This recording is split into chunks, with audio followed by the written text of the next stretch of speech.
تو یہ تو آپ جو لوگ میں نے دیکھا اس کی فکر میں ہیں وہ کچھ نہیں کر سکتے. ان کے چہرے ہر وقت پریشان ہی رہتے ہیں, اتنی دولت انہوں نے لے کے پھر بھی وہ مطلب ایسے. تو جب میرے ایک دوست نسیجیا میں ہیں تو وہ ماشاءاللہ ان کے پاس کافی پیسہ ہے, جائیداد بھی ہے, تو میں ان کو اکثر کہا کرتا ہوں کہ آپ نے یہ انستھیزیا دینا نہیں چھوڑنا, آپ اتنے اچھے انستھیسٹ ہیں, یہ جو خدمت ہے نا اس کو نہیں چھوڑنا آپ نے. ٹھیک ہے, پیسہ اپنی جگہ پہ ہے, جا کے جو ایک آپ کے مریض کرب میں آتا ہے, دکھ میں آتا ہے, تو اس کو آپ جو ریلیف دیتے ہیں. تو باقی ذاتی طور پہ جو میرے جہاں مطلب رائٹنگ ہے اس میں میں مطلب زندہ رہوں گا. ایک بچوں کی صورت میں ہوتا ہے کہ زندہ رہے. میرے الحمدللہ میری ایک ہی وائف ہے, یہ آج کل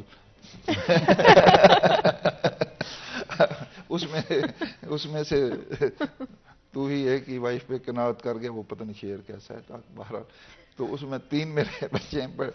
بڑا بیٹا میرا جو ہے پہلے جیسے بات ہوئی تھی نا خاندان میں ایک ڈاکٹر بنے, تو میرے والد صاحب پٹواری تھے, ہم 6 بہن بھائی ہیں, 6 میں سے 4 ڈاکٹر بنے, میں سب سے بڑا تھا ڈاکٹر بنا گیا. اب میرا ایک بیٹا ہے, 2 بیٹیاں ہیں. ڈاکٹر جبران محسن میرا بیٹا ہے اور لاہور میں ہوتا ہے, اسسٹنٹ پروفیسر ہے سرجری میں آپ کا اختر سعید میڈیکل کالج میں. تو اس نے پہلے FCPS سرجری میں کیا, پھر اس نے وہ شوکت خانہ میں 2 سال لگائے, پھر FCPS اس نے اس میں کینسر سرجری میں کیا, پھر اس نے تھرڈلی پورے یورپ کی فیلوشپ کی, مطلب اس میں جا کے. میری طرح بڑا ڈیڈیکیٹڈ ہے, محنتی ہے ماشاءاللہ, باقی اولاد بھی اسی طرح سے ہے. تو وہ کینسر سرجن ہے لاہور میں, وہ سرجری کرتا ہے. بڑی بیٹی میری ڈاکٹر سارہ محسن ہے, اس نے کنگ ایڈورڈ سے کیا تھا, یہاں پہ وہ کر رہی تھی انستھیزیا میں FCPS کر رہی تھی. اس کو امریکہ جانے کا شوق تھا. اب جس کو امریکہ جانے کا شوق ہو جائے, آپ جو مرضی کر لیں, اس کو روک نہیں سکتے. تو ہماری بڑی خواہش تھی, مطلب ایک ظاہر ہے بیٹی ہے, نہ جائے باہر, یا مطلب سینے سے لگا کے رکھیں, لیکن یہ اب یہ پاسبل نہیں ہے. دس از سیلفشنس, میں یہ سمجھتا ہوں یہ سیلفشنس ہے. آپ کہیں کہ آپ کی اولاد ہمیشہ آپ کے سینے سے چمٹ کے رکھے, ان کی اپنی زندگی ہے, ان کو اپنی زندگی جینے دیں. تو وہ الحمدللہ امریکہ میں ہے, تو امریکہ چلی گئی اور ہارورڈ یونیورسٹی ہاسپٹل میں 2.5 سال وہاں پہ رہی ہے.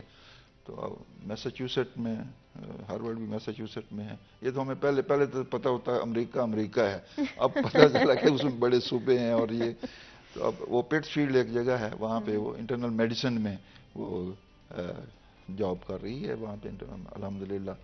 تو چھوٹی بیٹی میری جو وہ زیادہ گیپ کے بعد 13-14 سال کے گیپ کے بعد پیدا ہوئی تھی, تو ملائکہ محسن اس کا نام ہے. وہ GC یونیورسٹی لاہور میں جو ہے وہ سائیکالوجی میں BS کر رہی ہے. تو وہ میری طرح مطلب اس کو لٹریچر سے سب سے زیادہ مطلب چھوٹی کو ملائکہ کو وہ بھی شاعری کرتی ہے, اور مطلب سارے مختلف سوسائٹیز میں اس کی سینڈ باکس کے نام سے اس نے اپنی ایک آرگنائزیشن بھی بنائی ہوئی ہے جس میں. تو اس طرح سے میں مطلب اب یہ ہے کہ ایک تو میں کتابوں کی صورت میں ظاہر ہے زندہ رہوں گا, اور باقی اولاد الحمدللہ اللہ تعالیٰ نے اتنی اچھی دی ہے, اللہ کا احسان ہے. اور ظاہر ہے بیگم کا شکریہ ادا نہ کروں تو ہو سکتا ہے پروگرام دیکھ رہی ہو تو ہمیشہ آئی ڈو ریئلی بلیو کہ آپ کے پیارے, آپ کی فیملی آپ کو لائف میں, بیکاز جس طرح آپ نے کہا کہ پیسہ at the end is not the end game, and even though it's very important but it's not the only thing. اور یہ ریئلائز ہو جاتا ہے آپ کو at a certain point Ramzan کتنا امپورٹنٹ ہے ہر چیز کو ایک ساتھ لے کے چلنا. اینڈ آج کی ہماری جو جنریشن ہے ان کو کیا میسج دیں گے آپ؟ زندگی ایک پیکج کا نام ہے, اور پیکج میں ہر چیز کا ایک حصہ ہوتا ہے, اور اگر آپ اس میں سے کوئی ایک چیز مس کر دیں گے تو آپ زندگی کا مزہ نہیں لے سکیں گے. بالکل ایسے ہی نمک کی کوئی اہمیت نہیں, زمین پہ پڑا میں نے دیکھا ہے کئی بار, اس کو اٹھایا بھی نہیں جاتا کہ پڑا ہے ٹھیک ہے پاؤں نیچے روندا جا رہا ہوں, لیکن اگر وہ کھانے میں نہیں ہے تو پھر آپ اس کی اہمیت جان جاتے ہیں کہ یہ کتنا اہم ہے. اسی طرح زندگی میں ہر چیز کی ایک اہمیت ہے. آپ کے والدین کی اہمیت ہے, آپ کے بہن بھائیوں کی اہمیت ہے, آپ کی اولاد کی جو ہے وہ اہمیت ہے, آپ کے دوست احباب کی اہمیت ہے, پیسے کی بھی اہمیت ہے, جب ان میں سے کوئی ایک چیز مس ہو جائے گی پھر آپ کو ان کی اہمیت کا اندازہ ہونا شروع ہو جائے گا. اور پیغام یہی ہے کہ جس کی جتنی ڈیو امپورٹنس ہے وہ اس کو پے کریں, ورنہ پھر زندگی کے آخری حصے میں آپ کچھ نہ کچھ کھو دیں گے اور آپ ہمیشہ اس لاس کو جو ہے وہ محسوس بھی کریں گے اور اس کا آپ خمیازہ بھی بھگت رہے ہوں گے. اچھا, بیلنس بھی بہت امپورٹنٹ ہے اور آپ نے بالکل صحیح بات کی کہ ہر چیز ایک مقدار میں ہونا ضروری ہے, ایک بیلنس میں ہونا ضروری ہے. اس بیلنس کو مینٹین پریکٹیکلی اگر دیکھیں کیسے کیا جا سکتا ہے لائف میں؟ میرے گھر کے باہر نا ایک بزرگ آئے, دروازہ نوک کیا اس سے پہلے کہ دروازہ کھولا جاتا, اور وہ چلے گئے اور کہتے ہوئے ایک بات کہہ کے چلے گئے کہ وہ تیرا بڑا منڈا ہے نا, سندا سب دی کردہ اپنی ہے, سب کی سنیں لیکن اس سب کی سننے کے بعد آپ جو ایک بیلنس جو نظر آئے اس کے اوپر آپ عمل کریں. یہ نہیں ہے کہ آپ کسی کی سنیں نا اور اپنے فرمودات جو ہیں وہ لاگو کر دیں, اور یہ ہے کہ یا آپ صرف سب کی سنیں اور اپنے فرمودات روک لیں. تو سب کی سنیں اور اس کے نتیجے میں جو بیلنس شخصیت ایک وجود میں آئے گی وہی امپلیمنٹیشن کریں. آپ کو ہر سوال کا جواب مل بھی جائے گا اور آپ ہر ایک کو ایک ڈیو امپورٹنس بھی دینے میں کامیاب ہو جائیں گے. آج کے وقت میں رائٹرز جو کہ جس طرح 13 تھیسس آپ کی بکس پر یا آپ کے اوپر کیے جا رہے ہیں اس وقت, کیا ضروری ہے, کیا فیکٹرز کو کنسیڈر کرنا اور کس طرح لٹریچر کے ساتھ اور کنیکٹ کر سکتے ہیں آج کی جنریشن کے لوگ, یونیورسٹی اسکول میں ایک شو کر سکتے ہیں کہ لٹریچر جتنا امپورٹنٹ ہونا چاہیے اس کی امپورٹنس کم نہ ہو؟ ایک میری بھی سبمیشن ہے سر, ایک دو اشعار ضرور سنا دیجیے گا جو آپ کے ذہن میں ہوں, اور یہ بات بھی ان کا جواب بھی جاری رکھیے گا. جی, لٹریچر سے جڑے رہنا جو ہے نا وہ بہت ضروری ہے. میں ایک چھوٹی سی مثال دوں. مثلا میری کتاب تھی نا انوکھا لاڈلا, وہ جس ہاسٹل میں چلی جاتی تھی نا تو جب تک پورا ہاسٹل پڑھ نہیں لیتا تھا تو وہ مطلب واپس نہیں وہ کرتے تھے. اچھا, میں اکثر یہ کہتا تھا کہ اگر یہی کتاب جو ہے آپ کے کورس میں شامل ہو جائے نا کوئی, خدا نہ خواستہ لوگ کہیں گے, تو وہ آپ کو پورے سال میں وہ نہیں پڑھی, زہر لگنی شروع ہو جائے, زہر لگنی شروع ہو جاتی ہے. وہی آپ جو کہ آسانی سے پڑھ لیتے ہیں. تو یہ اتنا فرق ہے لٹریچر کا, اگر آپ کے مطلب اس میں کتنی امپورٹنس آ سکتی ہے. رمضان کی فرمائش پر اگر آپ جی میں ضرور. اصل میں شاعر جو ہے وہ بیک وقت بوڑھا بھی ہوتا ہے اور بیک وقت جوان بھی ہوتا ہے. جہاں تک مجھے یاد ہے آپ کو بھی شاعری پسند ہے, لیکن آج ہمیں موقع نہیں ملا آپ سے. شاعری ہمیشہ ہی جو ہے وہ بہت سے افراد کو جو ہے وہ سوسائٹی میں پسند ہوتی. جی ایک جیسے میں نے انوکھا لاڈلا کہا تھا نا جی, وہ کہتا تھا وہ چاند وہ لینا ہے جو کہ وہ اس میں ہے پانی میں, اس سے چاند جو ندیا میں ہے جو کیسے نکالوں محسن, چاند ندیا میں ہے جو کیسے نکالوں محسن, بس یہی حل اسے باتوں میں لگا لوں محسن. کیا بات. اور حسرتیں راکھ ہوئی جاتی ہیں لمحہ لمحہ, حسرتیں راکھ ہوئی جاتی ہیں لمحہ لمحہ, کیسے پھر ان کو بلا آگ لگا لوں محسن. اور جو مجھے چھوڑ کر انجان سی راہوں کو چلا, جو مجھے چھوڑ کر انجان سی راہوں کو چلا, جی یہ کرتا ہے اسے راہ میں ہی جالوں محسن, جی یہ کرتا ہے اسے راہ میں ہی جالوں محسن.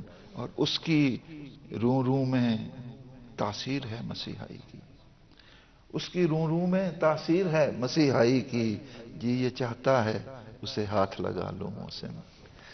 اور مجھ کو تہذیب یہ کہتی ہے کہ لب کھول نہیں, مجھ کو تہذیب یہ کہتی ہے کہ لب کھول نہیں, اپنے ہی پیار کو میں کیسے اچھالوں محسن. اور وہ تو پھر سے کبھی لوٹنے والا ہی نہیں, وہ تو پھر سے کبھی والا ہی نہیں, اس کی تصویر کو کمرے میں سجا لوں محسن.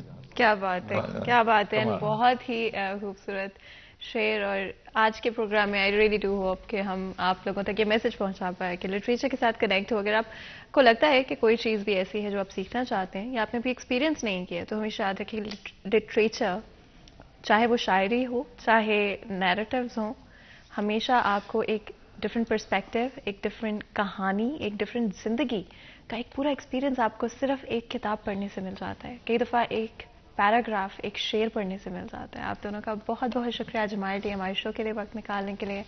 یہاں پر آج کے پروگرام کا وقت ختم ہوتا ہے. مجھے اجازت ہے، اپنا خیال رکھیں. اللہ حافظ.